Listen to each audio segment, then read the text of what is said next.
It's in the way we work and the way we compete. It's in the way we reach out and why we dream. Titan pride is at the heart of who we are. Whether it's on the field or on stage, in the classroom or in the boardroom, Titans reach higher.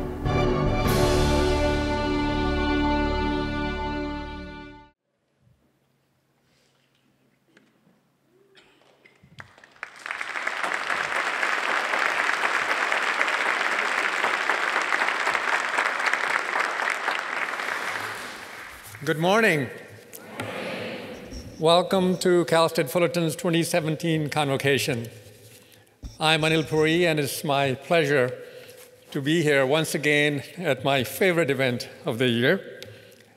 I've been here at Cal State Fullerton, had the honor of serving for over 30 years as professor of economics, dean of Mahalo College of Business and Economics, and now as interim provost and Vice President for Academic Affairs. You know, at each convocation, there's a distinct buzz in the air as we greet old friends and look forward to new adventures and great discoveries in the coming year. This year is no different. At this moment in Cal State Fullerton's history, nearly 60 years after our first freshman class took their seats, we are now ranked by U.S. News and World Report as a first-tier university. We are #1 in California and second in the nation in awarding bachelor's degrees to Hispanic students. And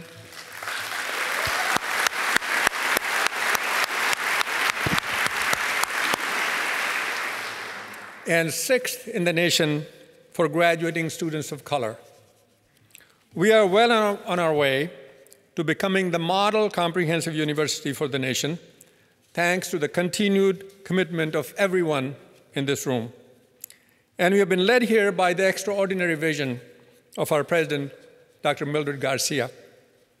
Allow me to tell you a little bit about her. President Garcia once lived in the projects in the Bronx. As the first person in her family to attend college, she took the initiative to earn her associate degree in legal secretarial sciences from New York City Community College. With courage, intelligence, and persistence, she went on to earn a bachelor's and a master's degree in business education and a master's degree in higher education, along with a doctor of education degree from Columbia University. She became an esteemed professor and researcher before stepping up to serve as the first Latina president in the CSU system. Among her countless accomplishments and achievements, in 2012, President Garcia spurred us at Cal State Fullerton to create a far-reaching strategic plan that has transformed our campus. This vital document set in writing our long-standing commitment to student success and timely graduation, top quality academic and co-curricular programs, recruiting and retaining stellar faculty and staff, and diversifying our revenue streams for strong financial footing. While she worked, President Garcia has earned national regard, both for the university and for her unparalleled leadership. She has served on numerous national boards and task forces, including President Obama's Commission on Educational Excellence for Hispanics, former U.S. Secretary of Education Arne Duncan's U.S. Committee on Measures of Student Success, and the Association of American Colleges and Universities, for which she has served as chair of the board. But no matter how lofty her accomplishments, who she is and how she leads and what she believes all came from that small apartment in the Bronx. And it is that solid foundation that has lifted our students and our university to new heights. President Garcia knows about the aunts and uncles, cousins and grandparents back at home who are cheering for our first-generation students as they extend their ancestral line to new expanses of prosperity and achievement. She knows about the hardworking communities that are looking to our students to return with the skills, wisdom, and motivation to address long-standing challenges and improve quality of life for all of us. She knows about the long work days, family concerns, financial obstacles, transportation challenges, and that stubborn self-doubt that many of our students must overcome every day. She knows the significant hurdles our students face just to make it to our campus and to take their seats and hear what we have to say. But most important, President Garcia knows what we must say, and that is, you belong here. As we look forward to our next 60 years, we must all hold firm to President Garcia's unwavering, lifelong belief in the promise and potential of every human being.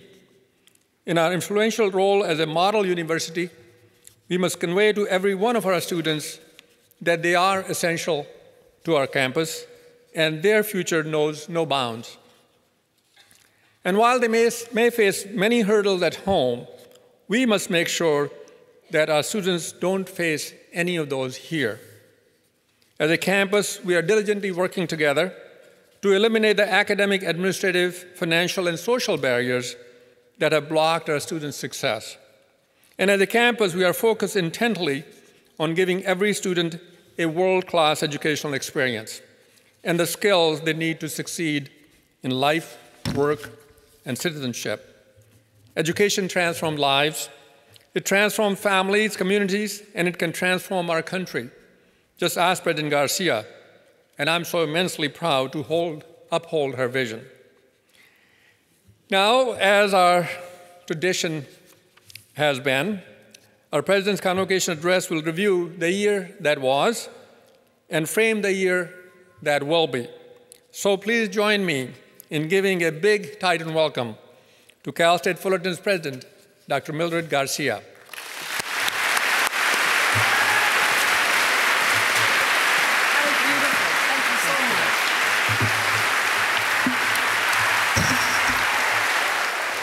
Good morning. Buenos dias. Happy new academic year. I'd like to begin by welcoming some of our special guests. Dr. Steve Stambaugh, Chair of the Academic Senate, and his fellow senators. Professor Dave Mickey, Chair of the Planning, Resource, and Budget Committee. Vanessa Acuna, President of the Alumni Association. Esteemed members of our philanthropic board, ASI, President Leila Dadaboy, and our bold scholars. Please join me in welcoming all these special guests.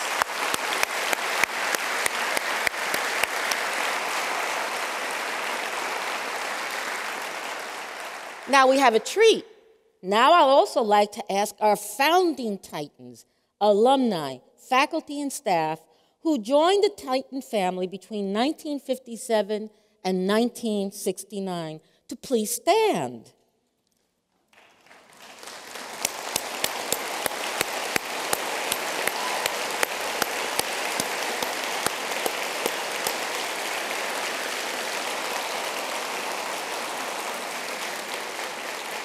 When we say once a Titan, always a Titan, you are the gold standard, and we are proud to officially begin our year-long Diamond Anniversary celebration by welcoming you on campus. Did you see the tuffy with all the diamonds? It's right here.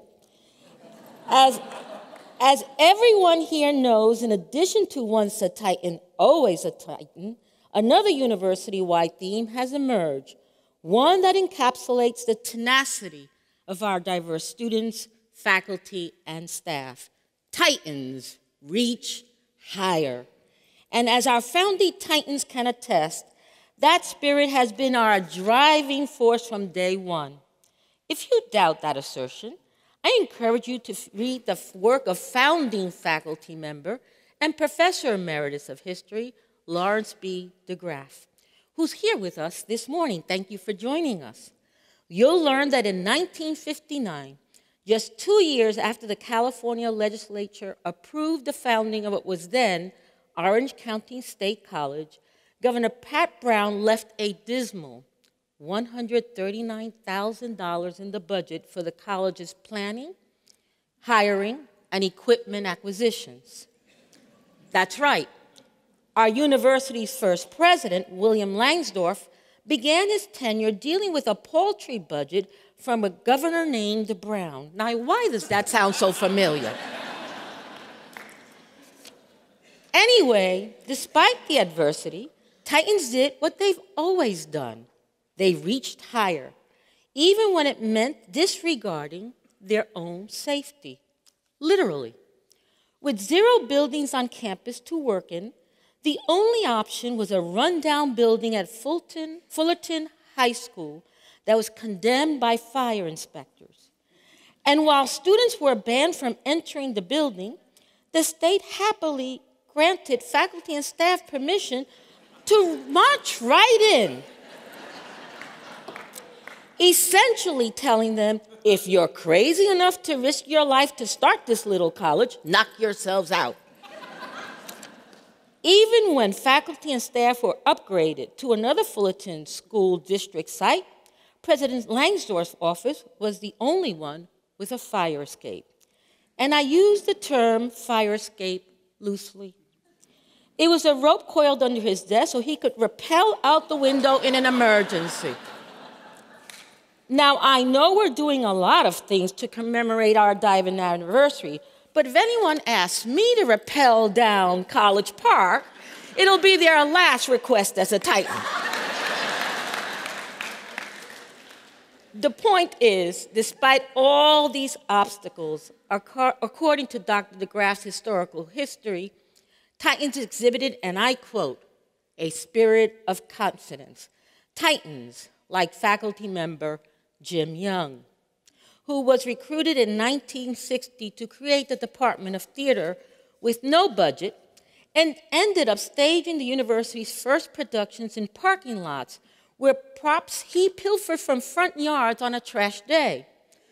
Over the next 40 years, he and his beloved wife, Dottie, along with many other dedicated Titans, transformed the fledgling program into what is now an internationally acclaimed Department of Theater and Dance.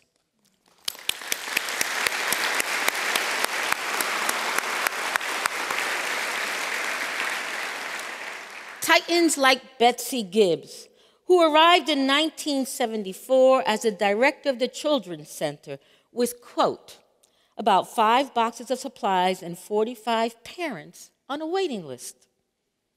Betsy stayed another 37 years empowering student parents to reach their dreams of a college degree while inspiring their children to follow in their footsteps. Titans like Dr. Helen Morton, the university's first full-time director of the Health Center, who was hired in 1963 to run a center that was nearly impossible to get to because of faulty elevators, prompting a long-standing joke that went something like this. If you're well enough to get to the health center, you probably aren't sick enough to be there. As these and many other founding Titans retired, the tradition of reaching higher in the face of adversity spread to new generations of Titans, and this past year, we lost 2 of them. Dr. Jewel Plummer Cobb, President and Professor of Biological Science Emerita, and Dr. Milton Gordon, President and Professor of Mathematics Emeritus. While some of you had the honor of working with these 2 leaders, all of us have been and forever will be impacted by their tremendous legacy. The granddaughter of a freed slave and the first African-American woman to lead a major university on the West Coast, Cobb personified what it means to reach higher, not just as a Titan. This is a woman who is an academic administrator, faculty member, and cancer researcher. This is a woman whose journey in higher education began with her being banned from living in college dorms due to the color of her skin, and ended up with the residence halls at Cal State Fullerton being named in her honor.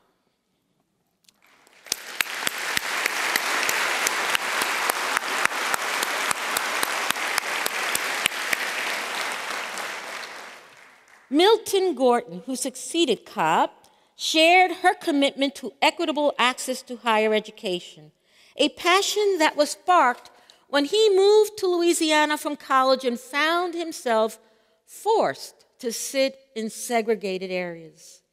Gorton went on to become only the 4th African-American president in the CSU, and in his 22-year tenure as president, he propelled this university into a national spotlight for providing equitable pathways to a superb higher education for all students. Indeed, President Cobb and Gorton not only understood the transformative power of higher education, they wielded it in ways that cleared a path for those who aspired to follow in their footsteps.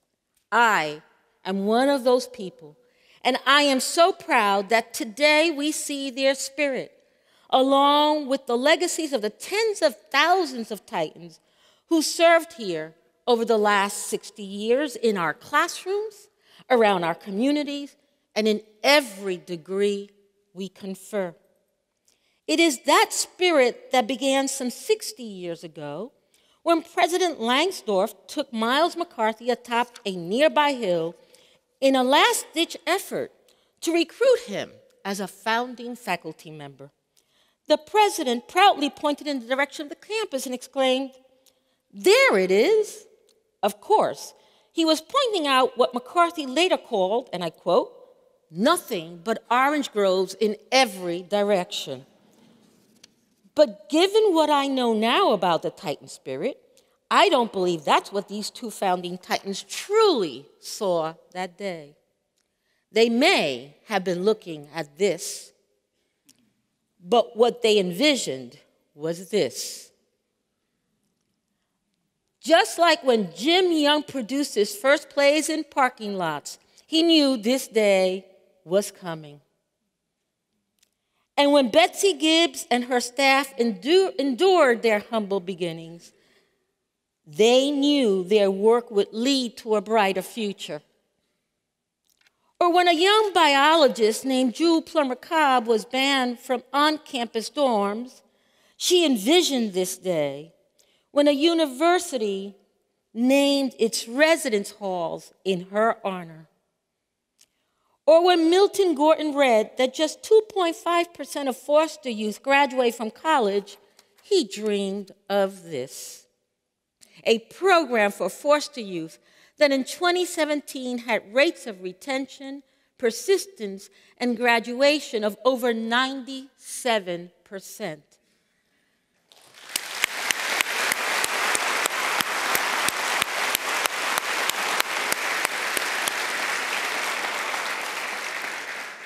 This spirit of confidence and the ability to not only envision success in the face of adversity, but also reach higher to achieve it, has always been the way Titans teach, conduct research, collaborate, and perhaps more importantly, evolve. Over the past 60 years, California has gone from being more than 90% Caucasian to becoming the first majority-minority state in the continental United States. And our success in adapting to this change makes us both a national model for equity and inclusion, and in some ways, a target for those who've recently been emboldened to lash out against it in ways we haven't seen since the Civil Rights Movement. The reality of this new climate, which tragically, yes, tragically played out in Charlottesville over the weekend, first hit me a few years ago. My heart already heavy from a shooting in a Charleston church that left 9 African Americans dead sank to the depths of my soul when I saw a Confederate flag, the very symbol the shooter proudly displayed on social media, flying high in my neighbor's front yard. The dark shadow of the enormous flag literally and metaphorically stretched out to the property where I live, which, as many of you know, is a university house and the site of many, many university events. Now, let me be clear. I believe in the man's right to fly that flag on his personal property. But just as I believe, Cal State Fullerton must allow controversial voices from all sides of every argument to speak on our campus. As educators and Americans, we must walk that fine line between First Amendment rights and hate speech, upholding the Constitution while protecting those hurt by these words and actions. In the case of the flag looming over my home, I had my work cut out for me. Hundreds of diverse new Titans would soon be visiting the house for their first Titan welcome party, and they'd be driving past a Confederate flag to get there. As I pondered how to handle this situation, I recall the words of Martin Luther King, who said, quote, "There comes a time when silence is betrayal." With this in mind, I began every event at the house with a welcome speech, announcing that Cal State Fullerton is the antithesis of everything that flag stands for. I spoke Fall in Love with Fullerton, a program that ensures prospective African American students understand that Cal State Fullerton is a welcoming environment committed to their success.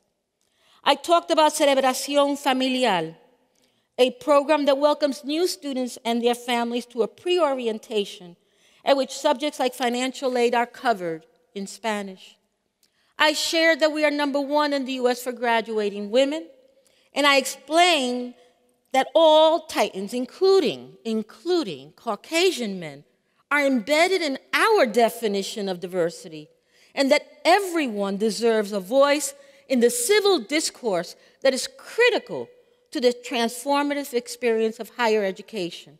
And that is regardless of where they're from, how they got here, who they love, what gender they identify with, how much money they have in the bank, or what God they pray to. We all have that voice. And I believe now more than ever, it is a betrayal to silence it, particularly for those who may be frightened and scared in this political climate.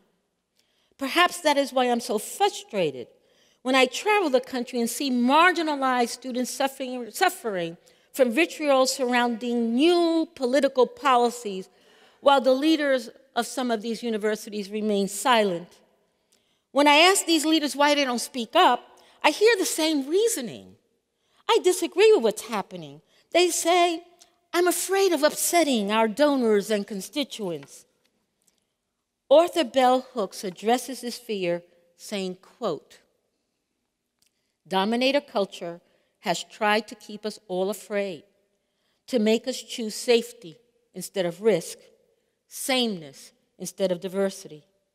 Moving through that fear, finding out what connects us, reveling in our differences, this is the process that brings us closer, that gives us a world of shared values, a world of meaningful community," unquote. Our mission statement, the mission statement of other institutions across the country, speaks to this truth with language that publicly affirms a welcoming, inclusive, and safe environment for all students. So when our DACA students are threatened with deportation, or the Muslim members of our campus community are subjected to travel bans, or the legitimacy of Black Lives Matter is called into question, or our LGBTQ students fear losing their well-earned rights, we are obligated to speak out, not just on moral grounds, but also by the very tenets we agree to uphold by accepting a role of this institution with our mission statement. As we move forward in this new academic year, our fellow Titans will continue to grapple with complex emotional and political issues, providing us with an opportunity to support them in not only finding their own voice, but also respectfully listening to the voices of those with whom they disagree. We will be challenged. This coming year, controversial figures will visit our campus, And we will work to ensure such visits remain peaceful by role modeling positive behavior and supporting Titans who may have opposing views. And while I will point to many ways the success of the past year underscores our commitment to diverse perspectives, I'd like to begin by doing so through the lens of a commitment I made 4 years ago to increase the number of high-quality and diverse tenured track and tenured faculty. Since that time, we've hired 270 new tenure or tenure track faculty members, meaning that nearly 1 out of every 3 tenure or tenure track faculty members was hired in the last 4 years. I'd like to ask the newest members of that group, our 42 tenure and tenure track faculty members who are starting this fall, to please stand, and the lecturers also that are following.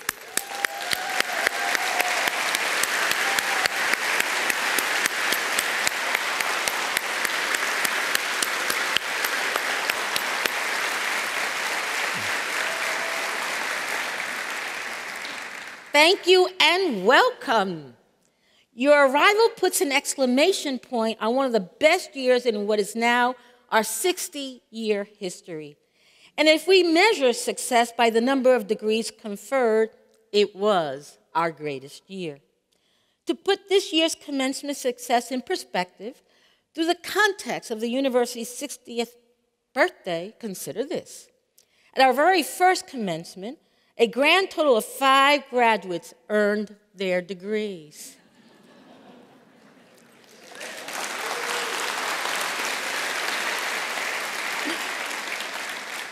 Notice how even back then we were trailblazers in that more than half of our first graduating class were women.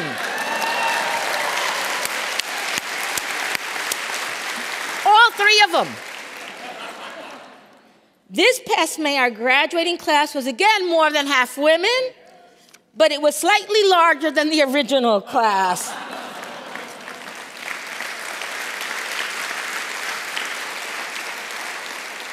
In fact, it was a record-breaking 10,834 degrees conferred, shattering last year's record by more than 500 degrees.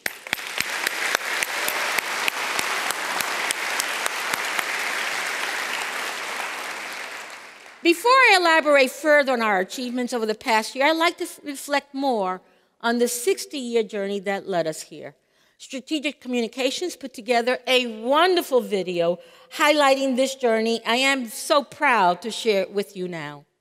The earliest years were very exciting because you had a lot of new faculty who were new to teaching in a new institution. They were visionary. They were interested in making this place something. My earliest visions of Cal State Fullerton were how we used to be the land of orange groves. Seeing Cal State Fullerton grow up in Orange County and watching it thrive is a joy to behold. One of the best ways that I can describe the growth that our university and institution has had is I remember seeing an image back in the 50s and 60s. This institution actually used to keep admission tallies on a chalkboard. We have gone from a small local university with an important role to a statewide and national institution. If you look at Orange County today, it's one of the most prosperous in the country. Not only that, it is one of the most highly educated workforce in the country. People probably underestimate, even the business community underestimates just how big we are in terms of economic impact. Largest population of any Cal State in the state of California. 250,000 alumni.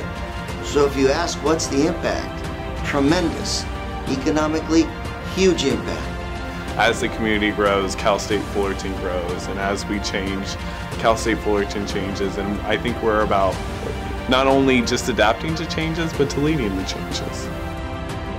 When I think about one of the strongest values that our institution represents, I think about diversity in thought, diversity in presence. As a student, I was exposed to it on a day-to-day basis, and it challenged me.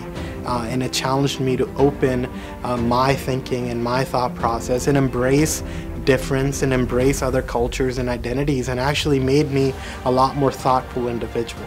I can go to one of the resource centers and actually get along with people who don't look like me. I can see someone down the road and still say hi and still feel that love. There's like a family on campus. It's a community really to enrich greatness for every individual.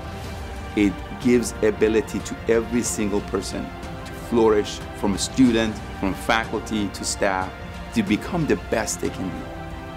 And so having Cal State Fullerton be that beacon is really important. So I think one of the fundamental values that guides us is respect. Fullerton represents opportunity. An opportunity where underrepresented students, minority students, students who do not have the financial means to attend a university, has an opportunity to get a great education. I walked into that educational institution, taking remedial math, Algebra 2 Trig, taking remedial English, writing. Today, I'm in Congress. To actually be accepted into Cal State Fullerton, to actually go to the school, it means a lot to me and my sister. I am a first-generation college student, so I am the first in my entire family to go to college. We are an institution that transforms lives. I think Cal State Fullerton's reputation is so strong, and it's getting even stronger. It's because of the leadership we've had. Bill Langsdorff was a gentleman. Class act. Don Shields, our only homegrown president. Miles McCarthy was acting. He and I worked on the development of the nursing program, and I got to see him how important that was to somebody to make something happen. Under Jules Pomerkov, the university became a much more research-oriented place than it was before. She was dedicated to diversity. After Jewel, we had President Gordon. He made me believe in a vision of what Cal State Fullerton could be through his actions and through results. Dr. Garcia brings a lot of energy to the campus.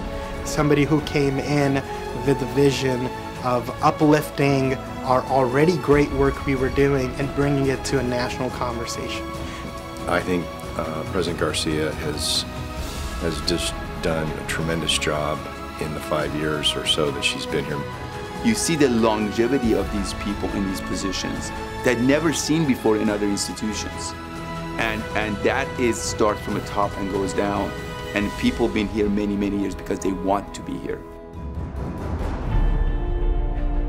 To me, Titan Reach Higher means constantly striving to be better than what we are today. It's a challenge to us to take what we learned at the university and make our own impact on the world, to make it a better place. And to be able to carry that legacy and to be able to continue to be hungry for more and to grow is really values that you get here at Cal State Fullerton. Cal State Fullerton's greatest asset is really our students and our alumni. They represent who we are. No matter what we say, it's what we do and the impact of that. And that is reflected by the education of our students that we have now and the success of our alumni. And so I think that is the best gift that the county, the region, the nation, and the world could ask of a top-notch university. The ARC has been, I think, an incredible journey for an institution 60 years old that in fact says that we're going to stand together. We're going to make something good. We have a proposition here that people really want to be part of. And so we can be proud for that. And now we're in a time where we can really take that experience, take that past 60 years of putting our mission forward, and inspiring others. I expect that this celebration of 60 years will just be the start of a great next 60 years.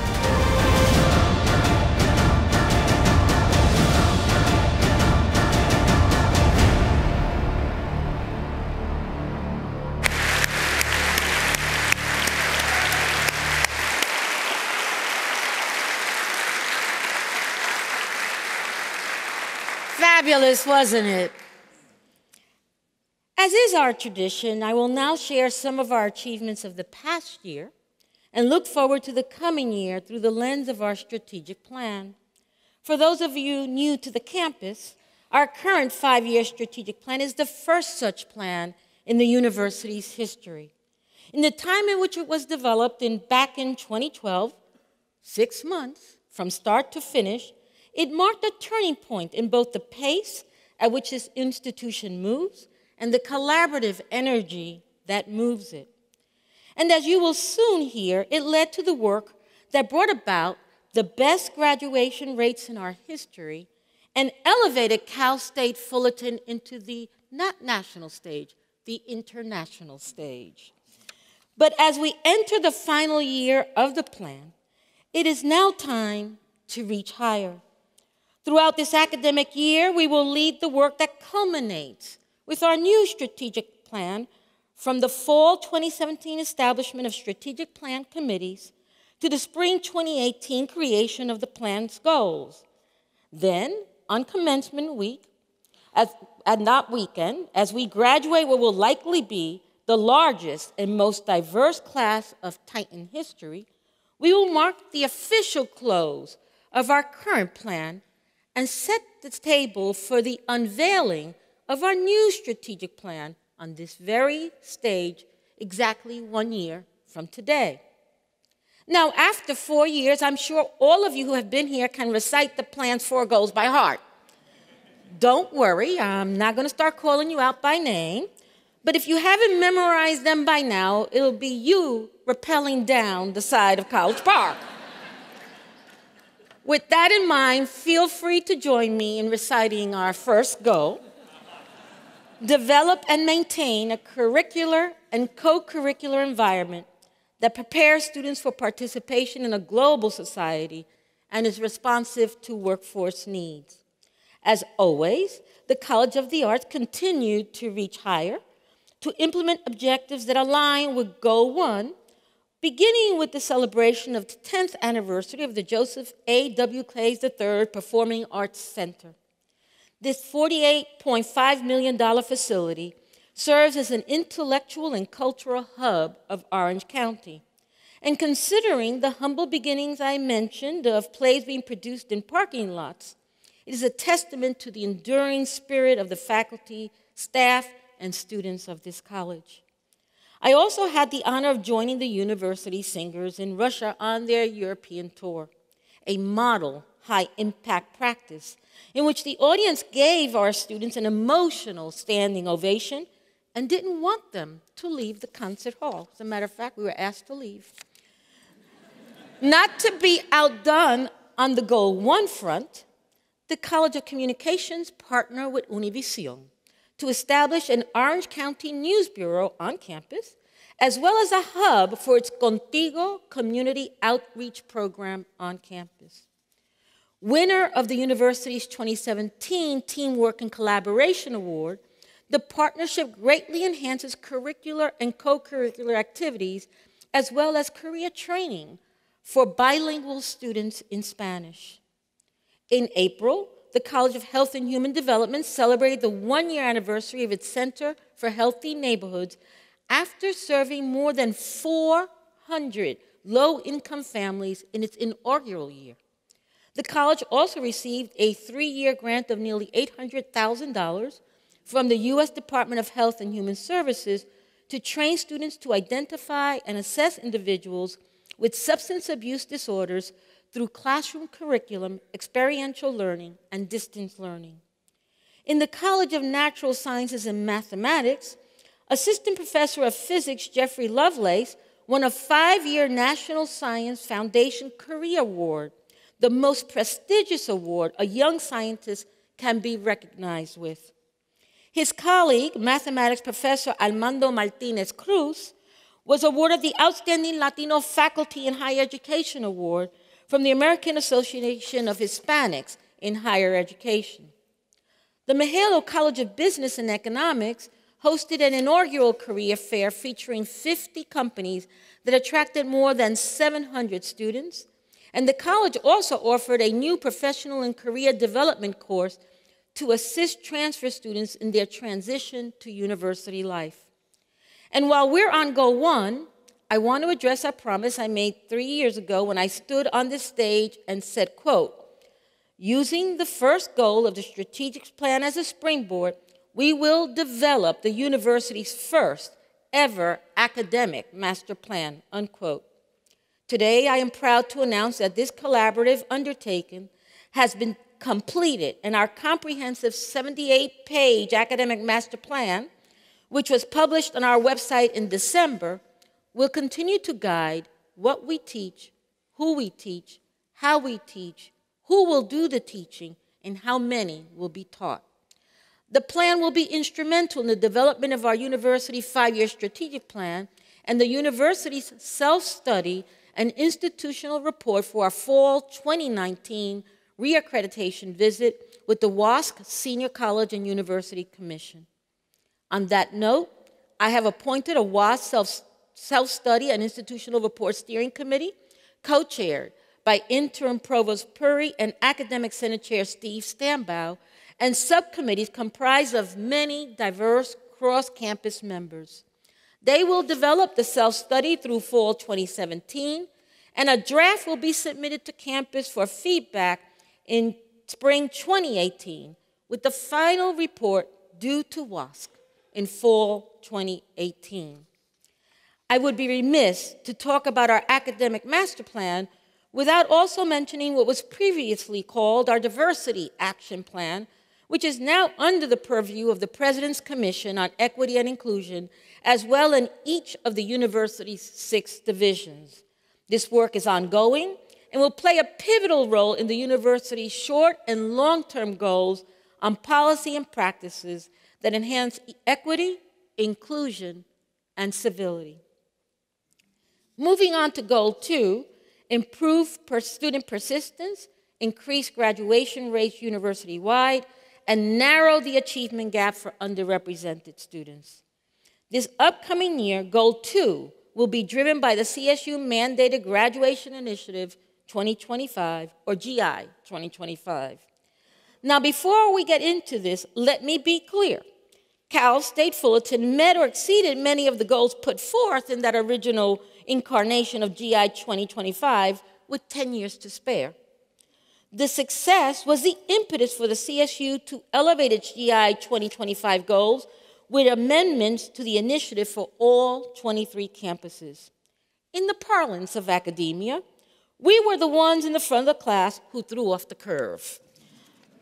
But before we could even celebrate our success or be rewarded with more funding, the goalposts were moved by the governor and legislator, who now asked that we push to increase 4-year graduation rates. This is despite the fact the governor himself took more than 4 years to graduate. And the majority of our students work, are raising families, or are the first in their family to attend college. Nevertheless, this new challenge tracks with our aspiration to reach higher. And moving forward, we will improve 4-year graduation rates, not by sacrificing our rigorous academic standards, but by elevating them and teaching students how to reach them. Let me repeat that one more time. Not by sacrificing our rigorous academic standards, but by elevating them, helping students to reach them. And not by pushing students who truly need 6 years to graduate, but by seeking out and supporting those who truly have the time and means to graduate in 4 years. For example, our outstanding student success teams recently identified 838 students who are on track to graduate in 4.5 years, nearly half of whom accepted completion grants for summer session that positions them to graduate in 4 years. We also created a steering committee, a 17-member advisory board, and 5 task forces to advance GI 2025 efforts and break down specific barriers to graduation. A student affairs, academic affairs, and information technology collaboration created new data-driven strategies to advance GI 2025 through the expansion of high-impact practices. This past year, more than 6,000 students participated in 57 HIPS designated courses from all 8 colleges. The College of Education expanded programs for K-12 students in Orange County, providing summer and after-school programs for more than 2,000 students. They also welcomed their first cohort of Growing Future Teachers, a mentorship program for the recruitment and support of underrepresented students in the field of education. Goal 2 was alive and well in the College of Engineering and Computer Science, with 11 members of the Association of Computing, Women's Student Chapter, receiving the Girl Scouts of Orange County President's Award for inspiring over 500 Girl Scouts to explore STEM careers. In the College of Humanities and Social Sciences, Professor Sarah Hill arranged for her students in her Politics and Policymaking in Sacramento class to meet with Assembly member and Titan alum Philip Chen on the floor of the California Assembly. And of course, University Extended Ed Education helped lead the way in promoting Goal 2's objective to bolster participation in study abroad, which has increased by 97% in the last 3 years. I am particularly proud that the President's Strategic Fund, a privately funded program that has measurably increased study away and study abroad for low-income students, garnered national attention with the 2016 Excellence and Innovation Award for International Education from the American Association of State Colleges and Universities. I am also pleased that this university continues to support and value international study and travel for our faculty and staff. As always, the Division of Student Affairs contributed greatly to our Goal 2 success, including the ongoing involvement of our Male Success Initiative, which is expanding with programs and concentrating on empowering all men, especially men of color. The division also played a critical role in the completion of our Titan Student Union expansion, which brings another 27,000 square feet of new space to what is affectionately called our campus living room. The Division of Information Technology was also integral to this and many other upgrades, having expanded Wi-Fi coverage throughout campus while completing successfully upgrades of 40 classrooms with the latest in wireless teaching technology. The Division of Administration and Finance was also heavily involved in these and many upgrade endeavors, having renovated 37 classrooms with plans to renovate another 47 in the coming year. The division also created a shuttle service from our new overflow parking at EV Free Church and Brea Mall. This touches on the need to continue to build relationships with the community to alleviate pressure stemming from the fact that we are an impacted campus as well as a landlocked campus.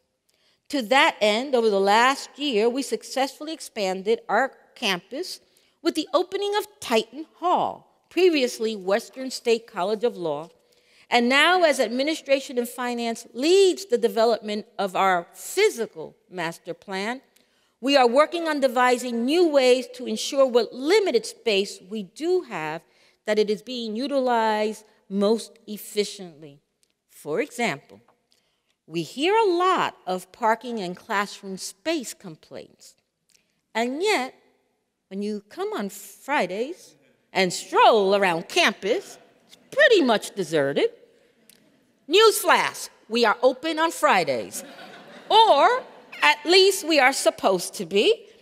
And the physical master plan will look into this and many other ways we can better utilize our limited space to better serve our ever-growing body of students.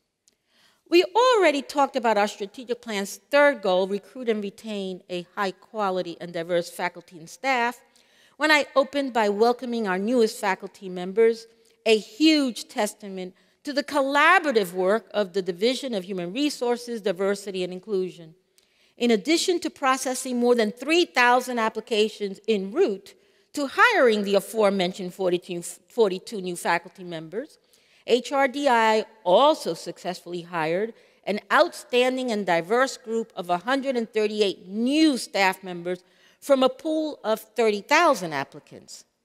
Not only are these new Titans the most qualified for their positions, their collective diversity reflects the changing face of our region and our student body. Indeed, HRDI continued to thrive this year under the interim leadership of Dr. David Forges, and after a national search, I was pleased to appoint him as the division's permanent vice president in May. I'd also like to thank Dr. Puri for continuing to serve as our interim provost, along with interim deans Barua, Ramatian, and Fink, who continue to lead their colleges as we begin to conduct national searches. As many of you know, the openings of these positions is part of a national and normal evolution of a thriving university as people retire or move on to other administrative responsibilities. I am also proud to welcome Dr. Clement Guthrow, our recently appointed Dean of the Library. So you see people retire, or they go on to other positions that may be better for them, and it's the normal process of evolution. Now, as per usual, we can't really talk about Goal 4, increase revenue through fundraising, entrepreneurial grants, and contracts, without first addressing the budget. The governor's May revised budget allocation was $157 million to the CSU, which was significantly less than the Board of Trustees' request of $325 million.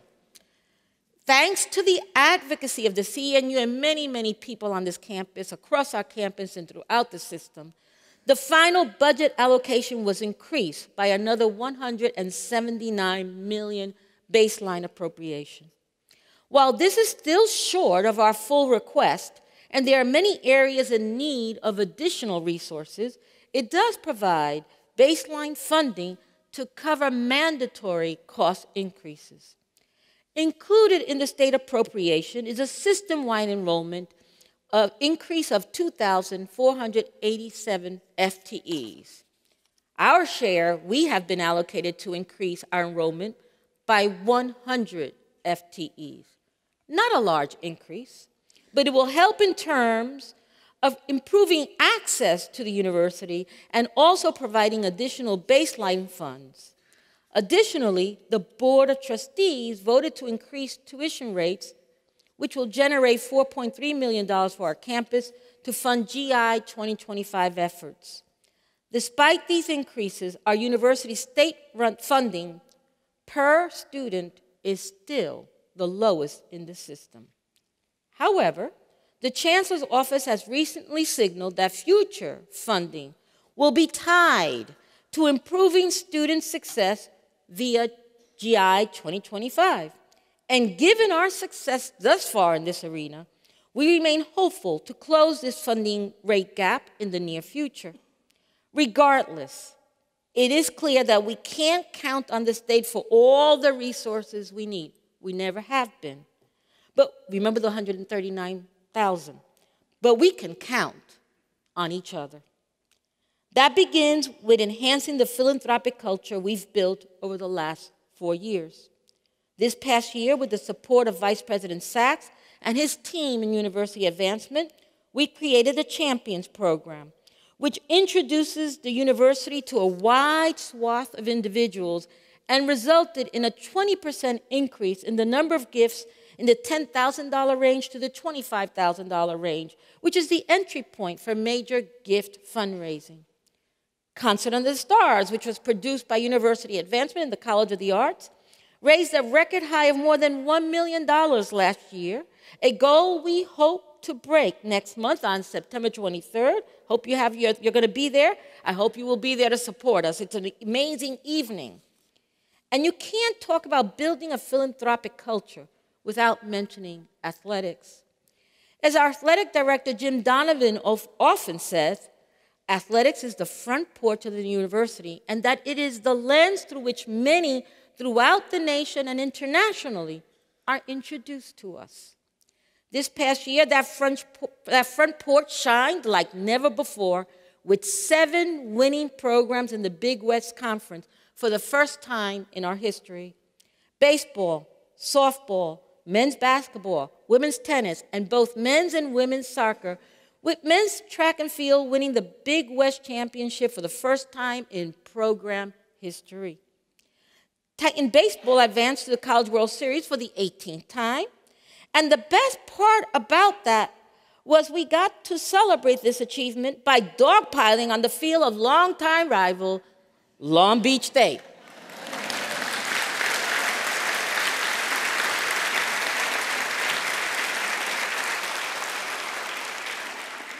I missed that game, but maybe it's a good thing, because given my excitement at the previous game, I'm pretty sure I would have ended up in that dog pile. Off the field, athletics success has been no less impressive and since Jim's arrival in 2012. Titan Athletics has nearly quadrupled annual fundraising, increased total funds in the endowment more than 6 times over, and increased annual student attendance at athletic events by 1,200%. More importantly, student-athlete 6-year graduation rates have seen a 48% improvement and are now on par with university-wide averages. And last but not least on Goal 4, our research and grant awards in 2017 grew $4.8 million year over year. And with that push, we successfully met the strategic plan's goal to increase overall grants and contracts revenue by 25%.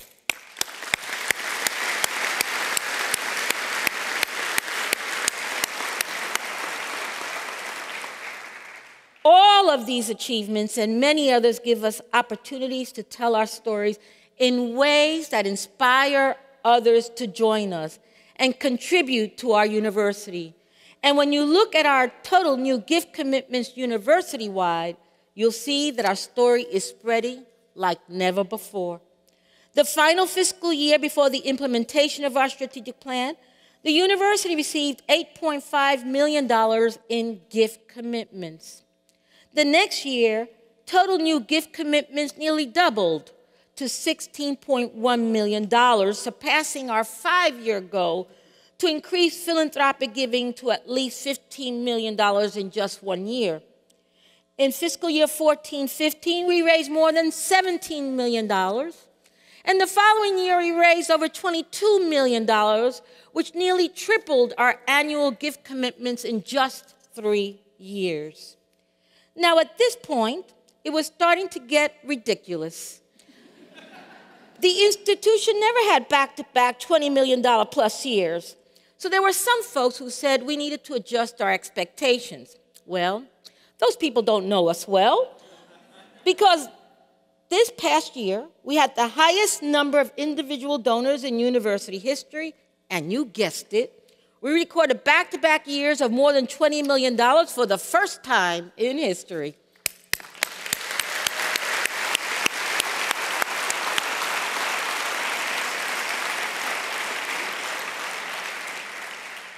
We also nearly doubled the market value of our endowment since 2012, from $34.3 million to more than $61 million today.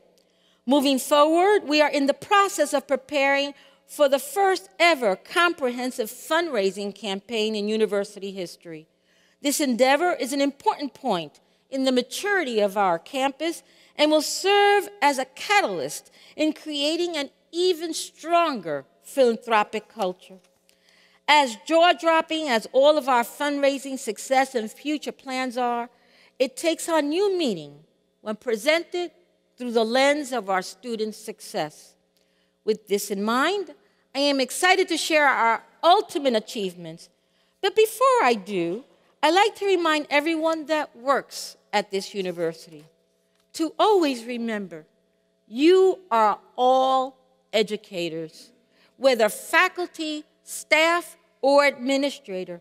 And when our students achieve their ultimate academic goals and life dreams, they stand on your shoulders. And as you are about to see, your shoulders have only been getting stronger. When we began the development of our strategic plan in 2012, our 6-year graduation rate for first-time full-time freshmen was 51%.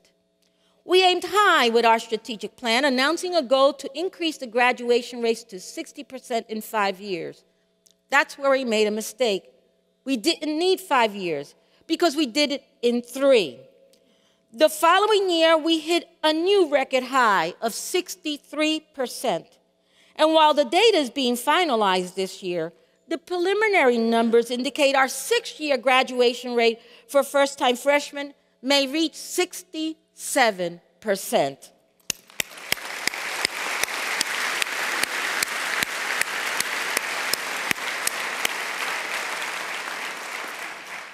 That is a 4 percentage point gain year over year, a 30% improvement in just 5 years, and the highest such rate in university history. But seeing as how GI 2025 now asks us to focus on 4-year graduation rates, let's see how we're doing in that arena. In the spring of 2012, the year before our strategic plan, 4-year graduation rate for first-time freshmen was at 14%. Today, 4 years into our strategic plan, graduation rates for this same group will be approximately 23%. That is a 9 percentage point gain and an eye-popping 65% improvement in just 5 years. Further, over the last 4 years, we cut our notoriously stubborn opportunity gap, or some people call achievement gap, for first-time freshmen in half and completely eliminated it for transfer students.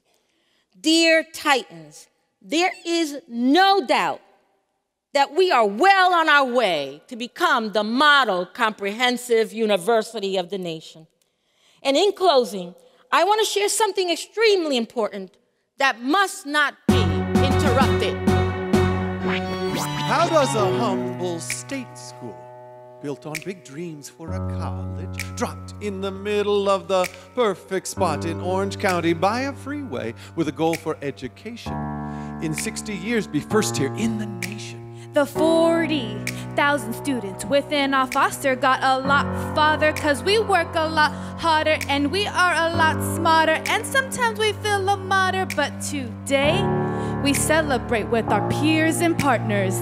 When I walk across this campus, I think this place is insane, man. How do students navigate with phones up to their face, man? But all around you is diversity acclaimed, and the world's gonna know our name. What's our name, man? We are Cal State Fullerton. We're working here at Cal State Fullerton. And there's a million things we haven't done. But just you wait, just you wait. As I leave for my commute down my route from State College to Nodwood Avenue, I wonder when all this construction will be through. This traffic makes me sick, I'm done with it. The parking structure's big, but the spaces go quick. God, my syllabus is fine. I'll outline. The students will arrive in 1 more week. The students arrive in 1 more week. The students arrive in 1 more week. The students arrive in 1 more week. Let's reach higher. Just you wait. Here at Cal State Fullerton. Here at Cal State Fullerton. Titanium is here for you. University portal. We're going to start much better. Plans are waiting. Live. Oh,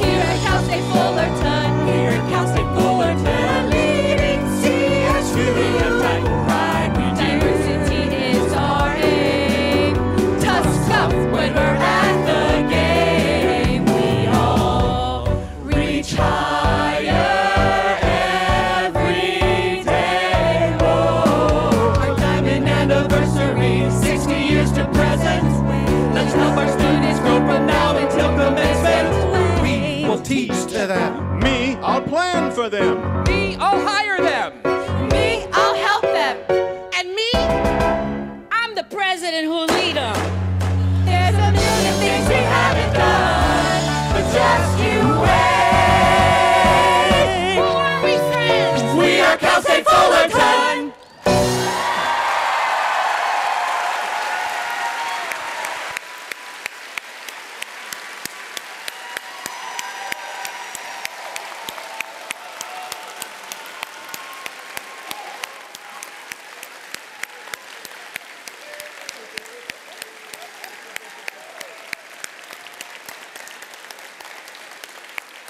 That closes our convocation. Happy academic year. Let's celebrate the 60th. We are Cal State Fullerton.